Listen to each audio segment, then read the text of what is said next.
Bien, on va commencer avec la première question. Mendel a étudié le caractère d'aspect de la bouche, présentant deux phénotypes possibles, plein, dominant ou bocellé, récessif, ainsi que le caractère d'aspect du poids, présentant deux phénotypes lisses, dominants et ridés, récessifs. L'un de ces croisements impliquait des plans pleins lisses et des plans bocellés ridés, conduisant en F1 à 100% des plans pleins lisses et en F2 au classique rapport 9, 3, 3, 1.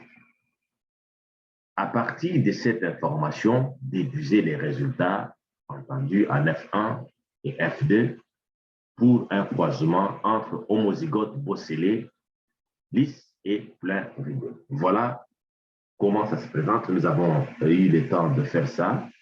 Je vous avais envoyé l'exercice dans votre groupe WhatsApp. Je suis sûr que vous avez quand même le temps de réfléchir. Voilà comment ça se passe. Donc, le phénotype pour les parents, ça, c'est le phénotype bocellé, lisse, plein, ridé, comme c'est les autres. Je vous disais que dans un exercice de génétique, tout est dedans. Vous avez les données, vous avez les réponses, mais qu'est-ce qu'on fait? On cherche seulement à faire les analyses, à interpréter. C'est ça qui est plus important en génétique. Interpréter, faire les analyses. Ça, c'est ça qui est important. Mais tout est dedans. Alors maintenant, nous avons ici le plan bocellé lisse. Bocellé lisse, c'est le phénotype. Alors, nous voyons déjà que nous sommes là en face d'un cas d'hybridisme. C'est un cas d'hybridisme. Pourquoi? Parce que nous avons deux caractères différents. Alors, le génotype des parents, pour le cas de bocellé, pourquoi nous donnons ceci? Parce qu'on nous dit qu'en 9.1, nous avons 100% de plein lisse. 100%. Nous partons de bocellé lisse et plein ridé. Nous voyons ici en F1, c'est le caractère plein qui apparaît et lisse. Cela veut dire que bocellé est récessif, comme c'est écrit dans le texte, et nous avons aussi ridé est aussi récessif.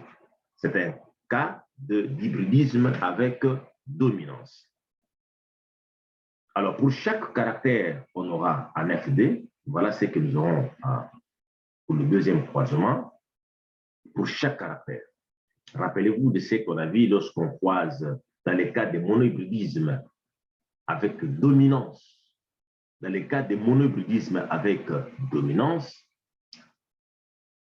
le facteur héréditaire ou l'allèle dominant en FD, ça c'est la proportion phénotypique, génotypique en FD pour l'allèle dominant, c'est un quart de bébé, donc un quart de plein, un quart parce que c'est dominant.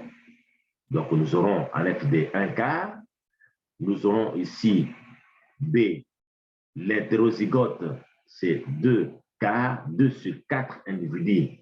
Parce qu'ici, étant donné qu'il y a assortiment de gamètes, étant donné que les gènes ne sont pas liés, lorsqu'on veut faire le croisement, il est plus facile de faire le croisement caractère par caractère. Donc, on fait le croisement caractère par caractère. Pourquoi? Parce que ici, nous sommes dans un cas où les gènes ne sont pas liés. Il y a assortiment indépendant de gamètes et par conséquent, on peut faire les croisements caractère par caractère. C'est ce que nous sommes en train de faire ici et c'est ce que nous avons vu dans le chapitre précédent. C'est ce que nous avons vu la semaine passée lorsqu'on a fait le cas de l'hybridisme. Et c'est aussi valable pour les cas de tribridisme. Même pour les tribridismes, rappelez-vous de comment est-ce que nous avons pu trouver les gamètes. On fait toujours caractère par caractère. Alors, le caractère dominant, rappelez-vous dans les cas de monohybridisme avec dominance, c'est un quart pour B, B, B plein, D quart, donc un demi, et nous avons un quart pour l'allèle récessif petit b, ocellé. Donc, soit, si nous prenons grand B, grand B, grand B, petit b, nous avons un quart sur 2 quarts, ça fait 3 quarts de plein et un quart de ocellé. Ça, c'est la proportion phénotypique, n'est-ce pas, de Mendel dans les cas de monohybridisme avec dominance. Ça, nous avons vu ça. Alors, pour l'autre caractère, toujours pour en F2, maintenant, ça, c'est la forme de Gauss. Ça, c'est la forme de Gauss. Et maintenant, ça, c'est la forme de la graine. Graine lisse, ridée. Alors, qu'est-ce que nous avons ici? C'est la même chose.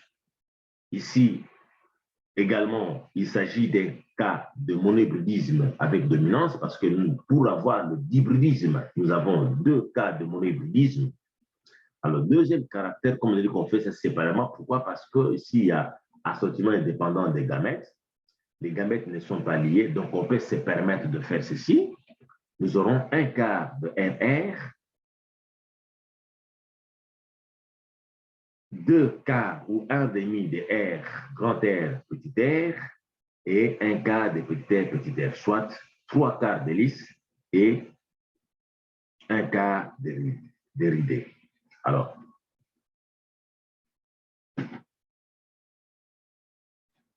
lorsqu'on utilise maintenant, on va utiliser la méthode d'embranchement VCO. Et cette méthode d'embranchement VCO va nous permettre, n'est-ce pas, d'aboutir ou d'obtenir ces rapports 9, 3, 3, 1. La méthode d'embranchement, rappelez-vous, cette méthode d'embranchement qu'on a vu dans la vidéo, de toute façon, on va le voir également ici. Ça, c'est la méthode d'embranchement. On a utilisé cette méthode d'embranchement pour calculer des probabilités jointes de chacun des phénotypes en FD. Donc, vous avez ici F2 parmi la descendance, donc ici, voilà, nous avons le plein. Plein, c'est 3 quarts. Plein, lisse. Plein, ridé. Ça, ce sont les possibilités qu'on peut obtenir des combinaisons. Ici, donc, nous avons croisé plein, lisse. 2 hétérozygotes, n'est-ce pas, pour la forme de Gauss, hétérozygote pour la forme de la graine. Voilà, lorsqu'on multiplie, on fait donc la multiplication pour obtenir la probabilité jointe. Rappelez-vous, ça, on avait déjà fait ça, je vais vite, on avait déjà fait ça. Je crois que vous vous rappelez, non? Vous vous rappelez ça, on a fait. Donc, si vous voyez dans la vidéo, j'ai déjà expliqué tout ça, c'est qu'on va trop vite. Alors, donc, on fait ici la probabilité, c'est-à-dire qu'on prend les 3 quarts de ceci, de plein, avec les 3 quarts de lisse, on multiplie et on trouve 9 16e. 9 16e de plein et lisse. Alors ici, 3 quarts, 1 quart, 3 16e. 1 quart, 3 quarts, ça fait 3 16e. 1 quart, nous avons 1 16e.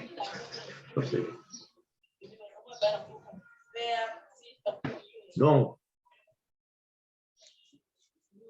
nous avons pu obtenir cette probabilité, donc ces rapports, ce qui nous montre à suffisance,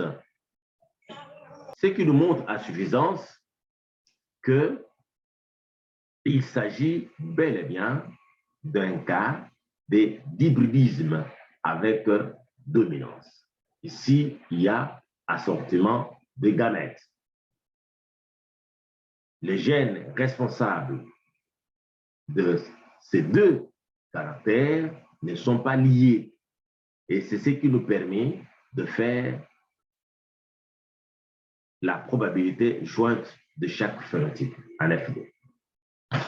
Et on obtient ça.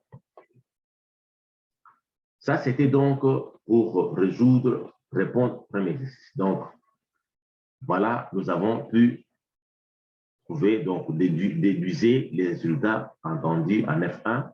En F1, voilà ce que nous avons. Nous avons 100% des plans. Et en F2, pour un croisement entre homozygote, bocellé, lisse et plein, voilà ce que nous obtenons. Ça, c'est le résultat en F2. Alors, vous avez eu le temps de, parfois, si vous faites aussi l'échiquier, vous allez arriver au même résultat, mais ça, c'est la méthode un peu plus facile pour comprendre comment on peut obtenir des proportions. Ça peut varier, et la variation, n'est-ce pas, de cette proportion peut être due à l'épistasie. On peut avoir l'épistasie dominant, l'épistasie résiduelle. Rappelez-vous de ce qu'on a eu après mes graduats, vous avez eu ça. Et lorsqu'il y a intervention de ces épistasies, d'autres maladies ou de gènes liés, cela peut aussi occasionner la modification des proportions. À ce moment-là, qu'est-ce qu'on fait? On utilise les qui carrés. On utilise les qui carrés pour comparer les proportions. Les proportions obtenues, parce qu'on compare les proportions de Mendel, de 9, 3, 3, 1, lorsqu'on voit qu'il y a une différence, mais cela, ça ne suffit pas. On utilise les qui carrés pour voir si la différence est significative de ce que vous avez observé par rapport aux proportions phénotypiques ou génotypiques de Mendel. Lorsque la différence est significative, c'est à ce moment-là qu'on cherche à comprendre la cause. Soit ça peut être des gènes liés, soit le cas, par exemple, des drosophiles, n'est-ce pas, pour le cas de l'hémophilie, ça peut être des gènes liés au sexe, ça peut être un problème de l'épistasie et consort. Alors, la proportion pour l'épistasie, il y en a également, et ça, vous allez essayer de le voir votre cours de premier graduat. Alors, le deuxième exercice, peut-on estimer avec quelle probabilité une graine de génotype grand B, RR sera produite dans un croisement BR. Ici, comme nous avons fait pour le premier cas, pour le premier caractère, on doit toujours séparer parce qu'on sait que ici, les gènes ne sont pas liés. Étant donné que les gènes ne sont pas liés, nous pouvons aussi faire d'un côté un caractère, de l'autre un caractère, et ensuite on fait les produits, n'est-ce pas? Alors, premier caractère, nous avons grand B croisé avec grand B, petit b. Ça, c'est pour le premier caractère. Alors ici, nous avons un quart de bébé, deux quarts ou un demi, ceci des hétérozygotes et consorts. Deuxième caractère. Deuxième caractère, parce que nous sommes là, on croise ceci, ça, grand B avec grand B. Deuxième caractère, on croise grand R, grand R, petit r avec RR. C'est ça le croisement que nous avons ici. Voilà ce qu'on obtient. Nous avons un demi grand R, petit r, un demi grand R, petit r. Là, on fait maintenant la probabilité recherchée, c'est quoi? Peut-on estimer avec quelle probabilité la probabilité recherchée, ou c'est aussi la probabilité jointe? Nous aurons un demi des hétérozygotes, un demi ici. La fréquence où la probabilité c'est 1,5, multiplié par le 1,5, et ceci, c'est 1,5, et ça me donne 1/4. Donc, la probabilité estimée, n'est-ce pas, dans ces croisements, pour que nous puissions avoir une graine grand B, petit b, grand R, la probabilité est de 1/4. Ça, c'est la probabilité jointe. C'est ça la probabilité recherchée.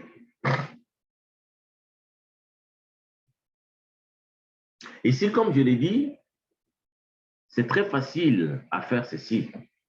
Mais il peut y arriver que nous ayons un résultat qui est différent, mais on parle de la différence lorsqu'on fait le test de qui carré.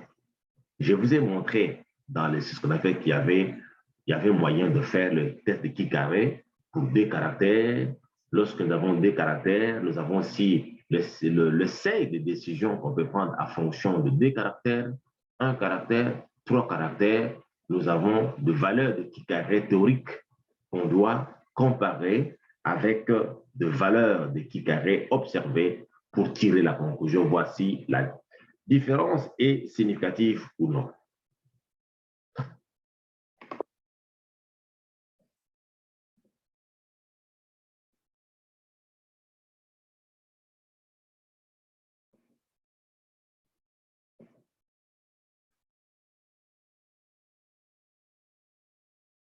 Voilà. Je vais encore reprendre ça ici pour bien voir. Donc, la probabilité, jointe pour ceux qui n'ont pas compris, nous avons 3/4, 1/4. Voilà la possibilité. Première possibilité pour ceci. Deuxième possibilité, voilà. Donc, c'est ça qui nous donne ça. Alors ici, premier caractère,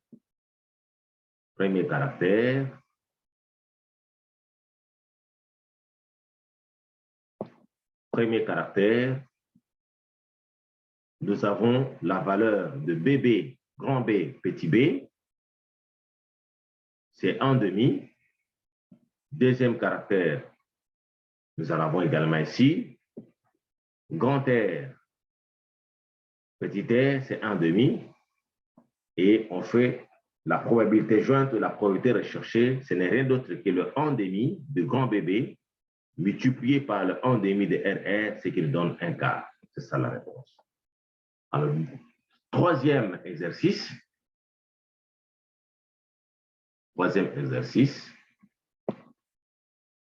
Donc, je disais que ça, ce sont des exercices que je vous donne.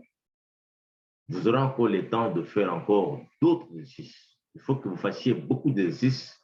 Et comme l'assistant est déjà disponible pour continuer à faire beaucoup d'exercices avec vous, c'est bien une bonne chose. Donc, c'est à vous maintenant de le voir. Je vous ai envoyé son numéro de téléphone. Vous allez le voir. Lui, il va préparer beaucoup d'exercices que vous allez faire avec lui. Vous allez voir que tout devient encore plus facile. Alors, exercice 3. Dans un croisement impliquant des parents inconnus, on a obtenu les résultats suivants. 3/8 de plein lisse, 3/8 plein ridé, 1/8 bosselé lisse, 1/8 bosselé ridé. Alors la question, quels sont les génotypes et phénotypes des parents?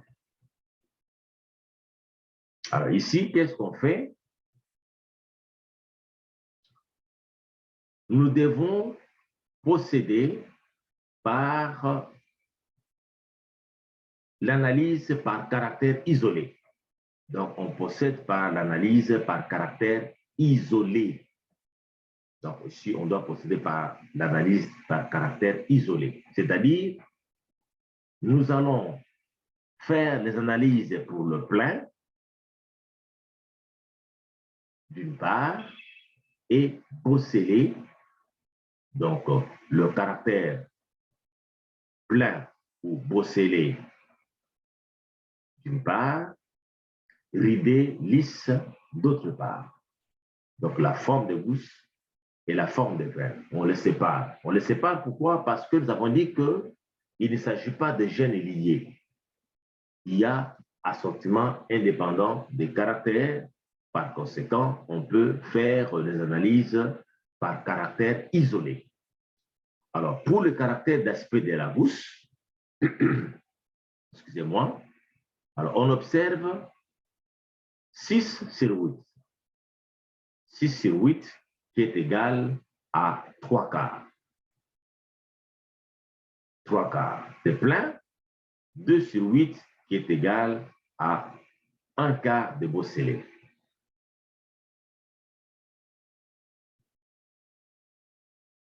Donc, voilà. Alors, il s'agit donc d'un croisement entre deux hétérozygotes, grand B, petit b de la F1. Ça, c'est d'après les croisements de Mendel. Et c'est ça qui peut nous permettre d'obtenir ces proportions ici, 3 quarts et 1 quart.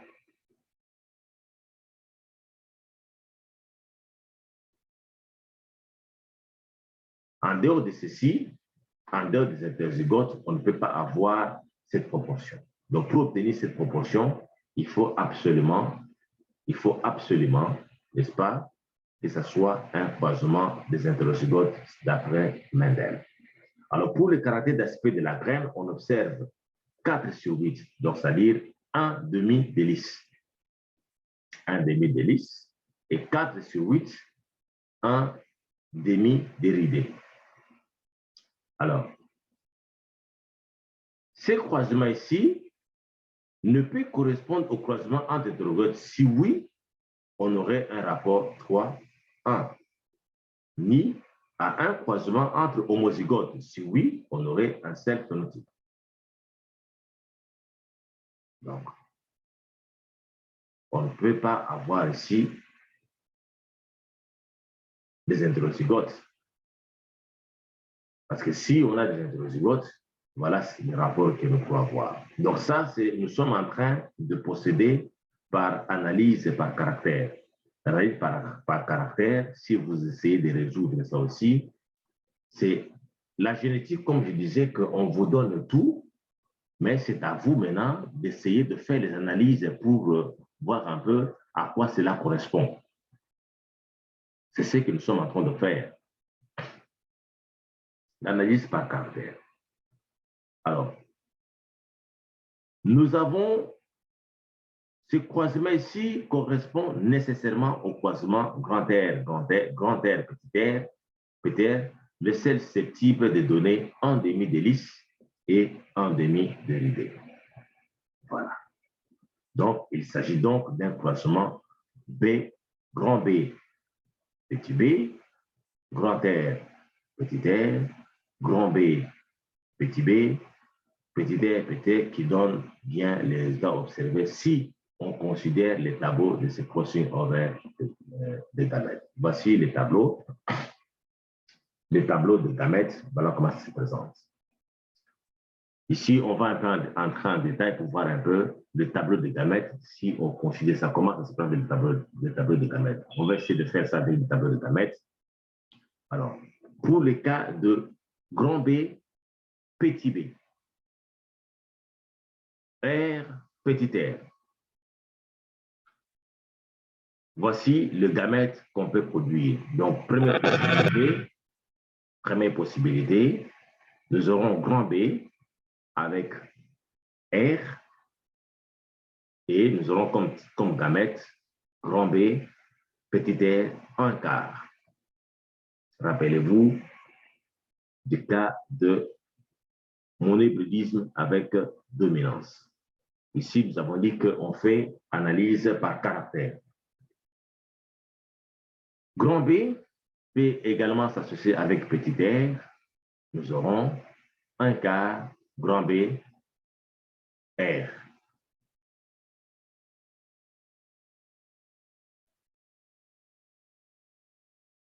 Grand B avec R, nous aurons parmi les 4 types de gamètes, les 4 génotypes, les 4 gamètes que nous aurons, ceci va aussi représenter un quart. Voilà, ça, ce sont les gamètes. Et lorsqu'on considère grand B, B, ce sont là le type de gamètes, les types de gamètes qu'on peut obtenir à partir, n'est-ce pas, de cet hétérozygote. Ça, ce sont les gamètes que cet hétérozygote peut produire. Donc, grand B, R, voilà, ça va représenter un quart. Ça, ce sont les types de gamètes que cet individu qu'on trouve dans ces croisements peut produire. Alors, d'autre part, maintenant, grand B, petit b, petit r, qu'est-ce qu'il peut produire? Voilà. Deux types de gamètes que cet individu peut produire, de type grand B, R, petit b, R, donc 1 sur 2, 1 sur D, deux types de gamètes seulement. Ici, nous avons 4 types de gamètes pour cet individu, et ici, nous avons 2 types de gamètes que cet individu peut produire. Alors, ça, ce sont des gamètes de génotypes. Alors, quels sont les phénotypes maintenant lorsqu'on fait les croisements, les phénotypes possibles? Quand je prends, par exemple, grand B, R avec grand B, petit r, BB, B, ça fait plein. Grand R, petit r, c'est lisse. Donc, nous avons déjà ici un huitième de grand B de plein lisse. 1 sur 8. 1 sur 8 plein lisse. Donc, on a dans l'ensemble, on aura 8 individus. Ici également, lorsqu'on fait la combinaison, rappelez-vous la formation des zygotes. Ici, nous parlons en termes de probabilité de contact. Si, par exemple, cet individu donne le gamète grand BR et de l'autre côté, nous avons grand BR, à ce moment-là, l'individu hétérozygote qui sera issu de ces croisements sera plein ridé.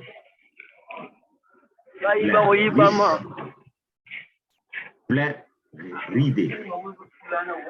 Alors, puisque...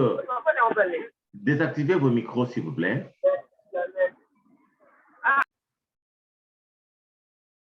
Puisque l'individu est hétérozygote, donc puisque les zygotes est hétérozygote, ça c'est haploïde. Et puisque l'individu est... Désactivez vos micros. Oh my God. Oh my God, ce qu'il a dit.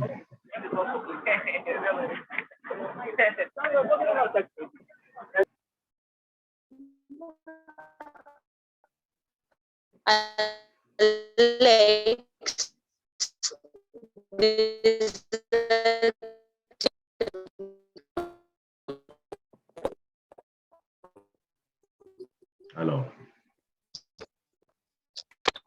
donc je disais ici que voilà, nous avons un individu est diploïde et les gamètes sont haploïdes. Alors, nous aurons aussi même, voilà ce que nous aurons toujours, parce que lorsqu'on considère cet individu, lorsqu'on considère, n'est-ce pas, lorsqu'on considère cet individu diploïde, et voilà comment nous allons former. Donc, nous aurons, on a ici directement, n'est-ce pas, les différents phénotypes et nous avons les différents génotypes. Ici, nous avons considéré les croisements des gamètes. Voilà comment ça se passe. Voilà.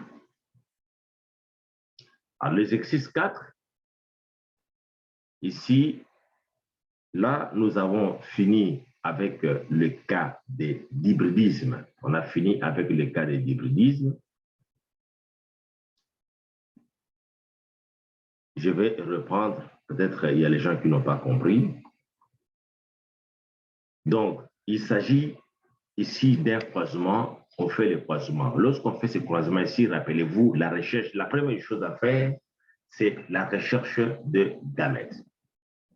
Lorsqu'on fait un type de croisement, la première démarche à faire, il faut savoir les gamètes, parce que tout est donné dans les 6, mais la question la plus importante, c'est de trouver les gamètes. Alors, quels sont les gamètes de cet individu? Cet individu va produire grand B, petit B, grand R. Nous aurons, voilà, premier type de gamètes que cet individu peut produire. Pourquoi un quart? Un quart, ça signifie que cet individu ne peut produire à 4 types de gamètes qu'il peut produire. C'est pourquoi on met, et parmi les 4, le BR, c'est 1, représente 1 sur les 4 types de gamètes que cet individu peut produire. Alors, le BR représente 1 sur 4. 1 sur 4 types de gamètes que cet individu peut produire comme grand BR. Et de la même façon, 1 sur 4 petit BR, et nous avons 1 sur 4 petit B, petit R. Alors, l'autre individu, parce que lorsqu'on s'en coupe, celui-ci peut produire 4 types de gamètes. Par contre, l'autre ne peut produire que 2 types de gamètes. Grand BR, petit BR. Lorsqu'on fait le croisement, voilà ce qu'on obtient, les différentes possibilités que nous aurons. Nous aurons au total 8 individus. Que c'est 8 types d'individus qui peuvent être issus de ces couples, de ces croisements. 8 types d'individus. Première possibilité, si le premier individu donne comme type de gamète grand B, vous savez, rappelez-vous de la panmixie, hein, les croisements au hasard des gamètes, la fécondation, c'est un hasard, rappelez-vous. Si, par exemple, si cet individu, dans sa laitance ou dans son patrimoine qui est transmis à sa progéniture, il y a grand B, R, et de l'autre côté, grand B, R, les phénotypes de cet individu qui sera issu de ces croisements sera plein lisse. Ici, grand B, R, plein, avec grand B, R, ça sera plein ridé, ainsi de suite. Alors, étant donné que l'individu est diploïde, étant donné que l'individu est diploïde, c'est la même façon, nous aurons ici, lorsqu'on prend ceci avec ça, plein, parce que grand B, petit B, c'est plein, R, petit R, c'est lisse, ainsi de suite. Nous avons ici, n'est-ce pas, le génotype et le phénotype possible en F2. Alors, là, nous avons fini avec les cas d'hybridisme. Vous allez continuer la suite des exercices sur l'hybridisme avec l'assistant TDB. Je vous ai donné son numéro de téléphone. Et nous allons faire cet exercice. Ça, c'est en rapport avec la génétique des populations, où vous avez un cas de la phénylcétonurie, qui est une maladie récessive autosomique qui atteint, ça c'est déjà, les statistiques sont déjà là, qui atteint un enfant sur 10 000. Donc, ce sont des maladies rares. Alors ici, on demande de calculer la fréquence des hétérozygotes. Rappelez-vous que lorsqu'on utilise la loi de Hardy-Waber, la loi de Hardy-Waber nous permet, n'est-ce pas, de contrôler les hétérozygotes, la fréquence des hétérozygotes qui est égale à dpq. Donc ici, l'objectif, c'est de contrôler la fréquence des hétérozygotes. Rappelez-vous, on contrôle la fréquence des hétérozygotes. Et nous avons vu à partir des binômes que P plus Q égale à 1. Lorsqu'on calcule cela, il faut que lorsqu'on dit qu'on a atteint l'équilibre de Hardy-Waber, lorsque la proportion des hétérozygotes, lorsque plutôt la somme, n'est-ce pas, de P plus Q est égale à 1. On a fait ça dans les tableaux avec les binômes. Et l'objectif est de contrôler, n'est-ce pas, le nombre des hétérozygotes parce que lorsque ce nombre est perturbé, il y a plusieurs interprétations qu'on peut obtenir. Soit il y a mutation, soit il y a immigration, soit il y a consanguinité. Donc, la mutation, la consanguinité, le dérive continentale, on a vu que ce sont des facteurs qui sont responsables, qui pouvaient donc, n'est-ce pas, occasionner la modification de l'équilibre de Hardy-Waber. Alors ici, nous avons ici la phénylcétanie, qui est une maladie liée à des mutations homozygotes d'un gène bi-allélique. Nous avons le A qui représente l'allèle normal et petit a l'allèle muté, donc responsable de cette maladie. Les phénotypes des individus présentant le phénotype grand A, petit a est identique. C'est ça même l'importance de l'équilibre d'Hardy-Waber. On avait dit que lorsque vous avez déjà grand A, les génotypes, parce qu'ici l'objectif c'était comment est-ce qu'on peut déterminer la fréquence, n'est-ce pas, d'un gène à partir des génotypes. Mais lorsque les génotypes, lorsque vous avez un génotype qui présente le même phénotype, là, c'est bien compliqué. Alors, par contre, la proportion des individus grand A correspond à qui carré. Rappelez-vous, nous avons fait ça. Alors, on peut donc déduire que qui est égal racine carrée de qui carré. Ça, c'est très simple. Donc, qui est égal à racine carrée de qui carré. Parce que qui carré, donc la proportion des individus grand A correspond à qui carré. Les qui, lorsqu'on élève le qui carré au carré, donc le racine carrée de qui carré, c'est égal à qui. Alors le P, rappelez-vous, est égal à 1 moins qui. Ça, ce sont des formules que nous avons déjà eues, des binômes. Alors la fréquence des hétérozygotes grand A correspond à dp qui et peut être calculée. Ça, nous avons déjà vu gestion de formules que je vous donne que ici, on calculait la fréquence à partir donc la fréquence des hétérozygotes qu'il fallait contrôler, c'est à partir de dp qui, cette valeur qui nous permet donc de calculer la fréquence des hétérozygotes. Alors, nous allons réanimer pour la dernière fois les 40 minutes parce que je vois ici, ça m'indique que dans moins de 10 minutes, ça va arrêter pour qu'on puisse réactiver. Et c'est à ce moment-là que nous allons revoir encore ces mêmes exercices.